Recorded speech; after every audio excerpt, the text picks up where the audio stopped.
pasa en tu ciudad? ¡Arriba Jujuy! 8:30 de la mañana, le damos la bienvenida, señor Alberto Sciuffi. Hola, Cristian, Carlín, ¿cómo le va? Yo no Buen sé día. si darte la mano, déjame que te dé la mano, tanto puñito que vamos con las cosas de la pandemia. Claro. No la tengo Brilla fría. ese anillo, ¿no? Sí, señor, por supuesto que sí. ¿Cuántos años? Muchísimo, porque era de mi papá y mi mamá, así que Mirá vos. este era el anillo de mi papá. Es el que uso de casamiento yo. Sí, señor. Así Sí, que lo recuerdo. bastante viejo, por supuesto. A ver, el tema chocolate en La Plata, las tarjetas de débito, bueno, esto me parece que es lo que más se está hablando, ¿no? Ayer Carlos Pañi, en su editorial de los lunes, que es tan tradicional, por supuesto, le dedicó un espacio muy, pero muy grande a esto, y con un título también bastante llamativo, ¿no? La omertá bonaerense. ¿Qué quiere decir esto? El pacto de mafia, digamos, ¿no? Porque omertá es esto, un pacto de silencio, un pacto de mafia. ¿Por qué hace hincapié en este tema? Por el silencio de todos los partidos políticos. Si habría algo que para el discurso de Milei, ¿no es cierto?, le venía como anillo al dedo, hablando de anillo Carlín, era esto, o sea, hablar de la casta, de la financiación de la casta, acá está. Pero sin embargo, la Libertad Avanza está muda, ni una palabra de Milei, evidentemente, todos en el mismo barro manoseado, ¿no? Nadie dice una palabra, nadie quiere decir nada, todos están... todos tienen algo sucio, evidentemente, ¿no? Porque nadie quiere hablar del tema. Y es un tema que incomoda y mucho, porque está avanzando una denuncia que hizo Ricardo López Murphy, Javier Iguacel y Talerico. Esta denuncia que la tiene el juez Ariel Lijo, que no se caracteriza, ¿no?, por ser un juez rápido, pero en este tema donde está toda la opinión pública con los ojos puestos, evidentemente va a tener que avanzar. Hay que recordar que hay un fallo, la denuncia fue hecha contra los dos jueces, ¿no es cierto?, que fallaron en este tema, y este fallo no suspende la investigación, que todavía continúa. Ya habían tomado declaración a 14 testigos. Está el teléfono de Chocolatín, donde este teléfono dice, según Pañi, pesa 500 kilos, porque parece ser que adentro la agenda que hay, los contactos y a quienes rendía cuánto chocolate, va a ser un tema de investigación judicial complicada. Sin duda que... es una complicación para la política muy grande, porque desnuda un hecho de corrupción que es absolutamente habitual, no solamente en la legislatura bonaerense, sino que parece ser que es en toda la legislatura del país el tema, ¿no? En Jujuy hemos tenido casos también, todos lo reconocen. Pero ¿dónde apuntó mucho la denuncia de López Murphy, de Iguacel y Talerico? Apuntó al tema del costo. ¿Cuánto es el presupuesto de la legislatura bonaerense? ¿Cuánto cuesta por cada legislador? ¿Y cuánto es el sobreprecio, por ponerle un nombre, digamos, ¿no? El sobrepresupuesto que existe, que es, dicen muchos, ahora queda demostrado, lo que financia gran parte de la política, por no decir a toda. ¿Por qué no vamos a decir a todas si están todos en silencio, si nadie recoge el guante, nadie dice una palabra y no acusa nada a nadie? Bueno, el presupuesto...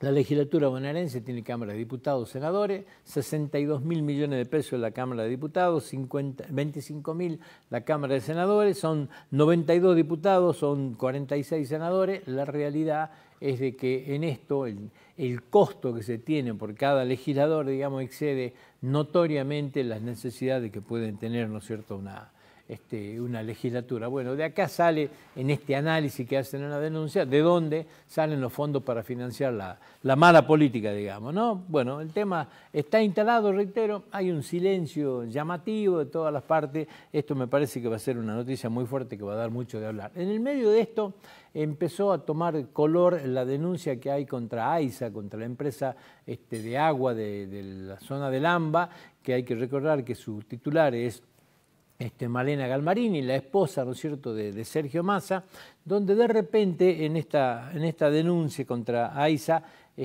hay una adquisición de 613 camionetas Kangoo y de 7 camiones eléctricos. 613 camionetas, una cifra de $25.746.000. Dice la denuncia que tiene un sobreprecio por cada camioneta del orden de los $28.000. Cada Kangoo costó $42.000. Eso vale una SW4. O sea, evidentemente que hay algo que no cierra. Todas las compras se hacen con el concesionario Lumiere, Lumiere, que ya viene observado por otras denuncias anteriores, se hizo ahora, recientemente, a muy pocos meses de irse. La justificación de Malena Galmarini fue de que hace 8 años que no se compra nada, el parque automotor de AISA está absolutamente viejo y complicado, y por ese motivo aceleró este tipo de contratación a poco tiempo de irse, ¿sí? Ahora, esta justificación se cayó cuando en el proceso de investigación se llegó a determinar que en el año 2022 se compraron 256 Kangoo llamativamente a la misma concesionaria, Lumiere, ¿sí? O sea que en menos de 2 años se le ha comprado casi 1000 Kangoo a Lumiere en una operación que, reitero, está investigada por los sobreprecios. ¿Por qué decimos Malena Galmarini? Porque casualmente las otras 2 personas que tenían que firmar estas autorizaciones y todos los actos administrativos, ninguna firmó. Una de ellas es el sindicalista Lingieri, ¿sí?, que forma parte del directorio y que pícaramente no firmó nada, y el vicepresidente de AISA, que es un hombre muy, muy cercano a Máximo Kirchner, tampoco firmó. La única que quedó emparentada con toda esta firma es Malena Galmarini, que, bueno, como todos sabemos, es la esposa del candidato, ¿no es cierto?, de Unión por la Patria, así que esto le da también una notoriedad distinta.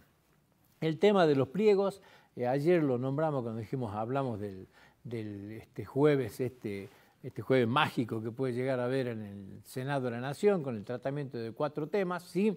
Pero el superjueves hablan de los 75 pliegos. Hoy el diario La Nación, en una editorial de Gustavo Ibarra, da el detalle analítico de quiénes son los jueces cuestionados en esto por el emparentamiento con la política, ¿no es cierto?, sobre todo con el oficialismo, por supuesto, y el objetivo que se tiene con esto, la designación inmediata de todos estos jueces para poder torcer la elección del mes de noviembre que se hace en el Consejo de la Magistratura, lograr mayoría y manejando el Consejo de la Magistratura la presión sobre los jueces distintos. Bueno, esta es la jugada, dicen todos, del oficialismo para manejar el Consejo de la Magistratura. Habrá sesión el jueves, lograrán designar a los 75 jueces, entre ellos Ana María Figueroa.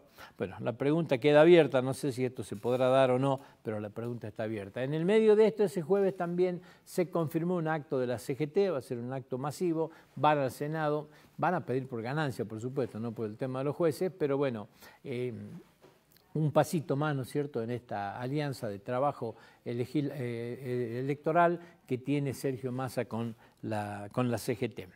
Un fallo a favor de una tabacalera, pues realmente llamativo. A mí personalmente me parece lógico, pero es polémico. Uno lee la información y es polémica, ¿no? Porque revoca una millonaria indemnización a un fumador. Un fumador demandó a la tabacalera porque dice que fumó durante 33 años y es el culpable, ¿no es cierto?, de su cáncer, de su infarto, perdón. Este infarto le dejó una secuela definitiva con un 20% del corazón que no funciona adecuadamente, tuvieron que colocarle stent y bueno, por este tema demandó y obtuvo un fallo de primera instancia de febrero del 2021 por 5 millones de pesos, a hoy son más de 20 millones de pesos, ¿sí? Bueno, en este fallo fue a la tabacalera, fue a la Cámara y la Cámara le dio con 2 votos contra 1 la razón. Es un fallo polémico, ¿sí? Iba a dejar un precedente tremendamente fuerte. ¿Se imaginan la cantidad de juicios que vienen por atrás si se le da la razón en esto? ¿En qué fundamentan la sentencia a la Cámara? Que tiene bastante lógica, está en la libertad de cada uno fumar o no. Las advertencias de que el cigarrillo es nocivo para la salud están en los paquetes, todo. ¿Qué dice el demandante? El demandante dice que allá cuando él empezó a fumar, cuando tenía 13 años, ¿sí?, no había este tipo de advertencia. Todas estas son acciones posteriores. Cuando aparecieron todo esto, él ya era una persona con un vicio adentro que no pudo sacarse esta adicción, ¿no es cierto? O sea, bueno, ahí está el debate fuerte. Pero la verdad es polémico. Yo no estoy de acuerdo, pues, con este mismo criterio. A ver, yo podía demandar a Ledesma porque el azúcar me ha hecho engordar. O sea, me parece que hay cuestiones que abren una caja de Pandora tremendamente grande y que está también en la responsabilidad individual, parte de lo que dicen los jueces, ¿no es cierto?, en su fallo. O sea, él es el que ha decidido fumar de esta manera, ¿no es cierto? Pero bueno, Es un tema muy polémico, es un tema interesante y me parece que va a abrir, ¿no es cierto?, una suerte de opiniones en materia jurídica también. La política online hoy habla de la reactivación del gasoducto norte para exportarle gas a Chile, ¿sí?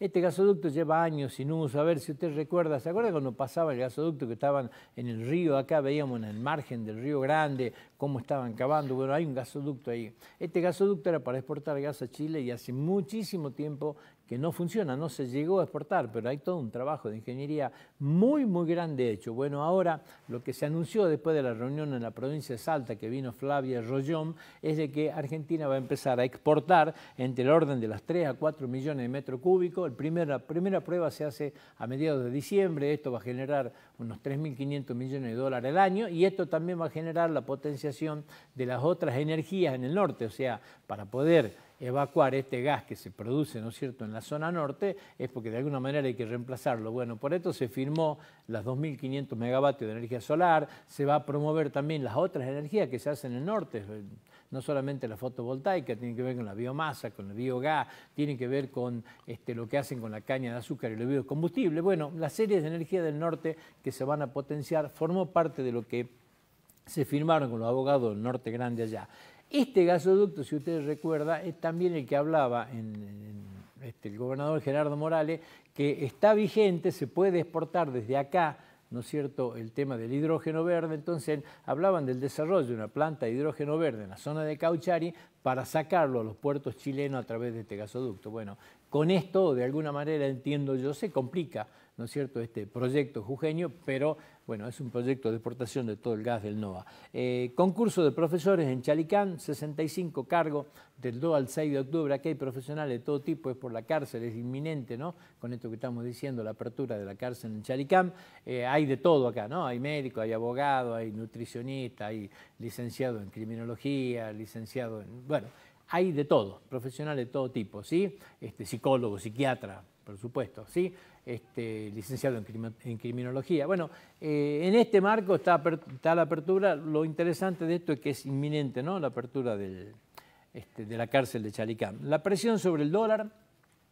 Ayer hablaban en la Mitre de este tema, hoy hay un artículo también en los medios nacionales, que es lo que está pasando, la presión sobre el dólar en octubre, y es interesante el análisis por la sencilla razón. Hoy, ¿cómo se está sosteniendo el dólar? El gobierno sostiene el dólar MEP a través de la operación en los mercados, o sea, la plata que le está entrando por el dólar soja 4 lo está sosteniendo, ¿sí? Y el contado con liquidación se sostiene, ¿por qué? Porque el productor agropecuario recibe el 75 dólares oficial, el otro 25 en contado con liquidación, opera en ese mercado, vende, entonces lo está teniendo quieto. Pero ¿qué es lo que pasa? El dólar soja termina a fin de mes, entonces no va a haber ni el operador del contado con liquidación, porque el productor no va a entregar la soja, ni el Banco Central va a tener los dólares de la soja para operar en el MEP, entonces el dólar va a quedar medio libre, sin la intervención del Estado. A esto agréguele la inflación del mes de agosto de 2 cifras que complica, agréguele la incertidumbre electoral que siempre genera, ¿no es cierto?, esta incertidumbre en los mercados, la gente se protege, nadie sabe qué es lo que va a pasar. Agréguele a este tema el plan platita, o sea, el exceso de plata que hay en el mercado. Bueno, muchos hablan de lo que va a pasar con la presión del dólar en octubre, la carta está abierta, lo dejamos para analizarlo. Un último comentario cortito que tiene que ver con lo político, ¿sí?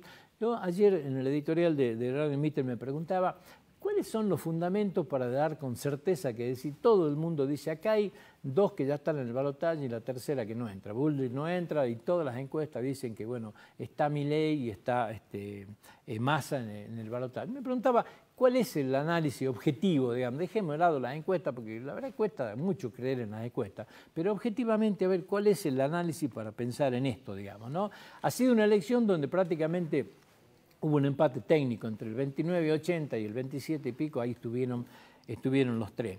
Massa que tiene un 28%. Es un piso que yo creo que lo va a tener siempre, pase lo que pase, ¿sí? Porque es un piso histórico del justicialismo. Ahora, ¿por qué puede crecer Massa? ¿Qué hay objetivamente que haga crecer el electorado de Massa si tiene una inflación del 12,4, un gobierno que no encuentra la vuelta? ¿En serio se subestima tanto a la gente creyendo que con un plan platita se va a captar todo esto? ¿Cuál es objetivamente el motivo para que Sergio Massa pueda crecer de una manera que diga, no, sí o sí está, evidentemente está en el balotaje, los otros no tienen ningún tipo de salida? Milei sacó el 29,70, ¿sí? Acá todos marcaron con claridad, decir, bueno, está toda la potencia por arriba. No va a perder un voto de ese 29,70 porque quien votó por Milei y ganó, no va a cambiar. ¿Por qué va a cambiar el voto? ¿Sí? La lucha está en ver, bueno, cómo superamos ese tema, cómo superamos la barrera del 30 y cómo vamos para arriba. Milei da la sensación cada vez más que se empieza a complicar con la propia lengua, con los propios dichos, con las peleas que tiene, con el temor que genera en la gente, por ese trato dictatorial que tiene. De hecho, uno de sus mentores, como Eduardo Ornequian, lo trató de dictador hace poquito. Da la sensación que Milei como ha llegado a un techo de golpe y ahora le va a costar el tránsito de estos últimos 30 días, porque cada vez que habla y cada vez que tiene que profundizar sus ideas y sus conceptos, se complica. La dolarización ya ha quedado atrás. O sea, hoy no se habla de dolarización, seamos honestos. O sea, hoy ya se reconoce que para eso hay que sacar las LELIQ primero, son 20 billones, hay que sacar el circulante, ya se reconoce que no hay plata, no vamos a pedir plata al exterior. ¿Quién lo va a prestar a nosotros? ¿Quién va a prestar plata a la Argentina? ¿A qué tasa nos van a prestar? Hoy hay algunos editorialistas que hablan de préstamos de algunos fondos como BlackRock. ¿A qué tasa nos presta BlackRock? ¿Y qué va a decir el Fondo Monetario si un usurero nos presta cuando ellos nos están prestando a tasa menor? Bueno, todas estas preguntas no tienen respuesta para Milei. O sea, se hace difícil evacuar esta pregunta. Y después está el tema Patricia Bullrich, y acá creo que sí es el debate donde están peleando, porque están peleando los votos de Larreta. Larreta sacó ¿cuánto? Un 10% de la general en esto, ¿sí? Y acá sí hay pelea, porque trabajan fuertemente muchos para dividir el PRO con la Unión Cívica Radical. Macri es uno de los que más trabaja con esto. Sergio Massa, con esto que pasó en Salta el fin de semana, pícaramente, y puso mucho cuerpo en esta división, porque llevó a gobernadores del radicalismo como Valdés y como Morales a un acto institucional donde hablaron de los 2.500 megavatios para el no ANEA, donde había un acto institucional, pero en medio de esto lo mezcló con anuncios que tienen que ver con distribución de impuestos y con la coparticipación, y la foto dice todo esto. O sea, tiene una capacidad Sergio Massa para trabajar esto. Una vez fue a la sociedad rural, lo abrazó al presidente de la sociedad rural y salió este abrazo en todos lados. El presidente no sabía cómo explicar después que fue una jugada de Massa. Acá pasa lo mismo. Morales hoy incómodo sale, ¿no es cierto?, a tener que explicar que trabaja para Bullrich. Bueno, Massa es, como lo dijo Cristina, es un fullero muy inteligente, sabe trabajar esto, pero me parece que acá está el gran debate, es decir, lo que se está tratando de solidificar, es decir, bueno, que este voto de Larreta quede todo dentro de Juntos por el Cambio y no se vaya. Ahora, si todo queda dentro de Juntos por el Cambio, objetivamente, ¿cuáles son los motivos para asegurar que Bullrich no tiene nada que ver en esta pelea? ¿Es tan fácil decir este tema? Hay una pelea por muy poquitos que quedaron afuera, no son porcentajes grandes, la sumatoria de los tres ya estaban en el 90% de los votantes, y para tratar de convencer a gran parte de los que no fueron, ¿cuántos será? Un 4, un 5% del electorado, que mejore, ¿no es cierto?, la cantidad de votantes. Bueno, ¿quién se distribuye en esto? En este tema da la sensación que está todo muy abierto. Las encuestas no dicen eso. Ahora, ¿hace cuánto tiempo que venimos escuchando cualquier cosa de las encuestas? Que tengan buen día. Gracias, Alberto. Nos vemos. Activa tu día. Arriba Jujuy.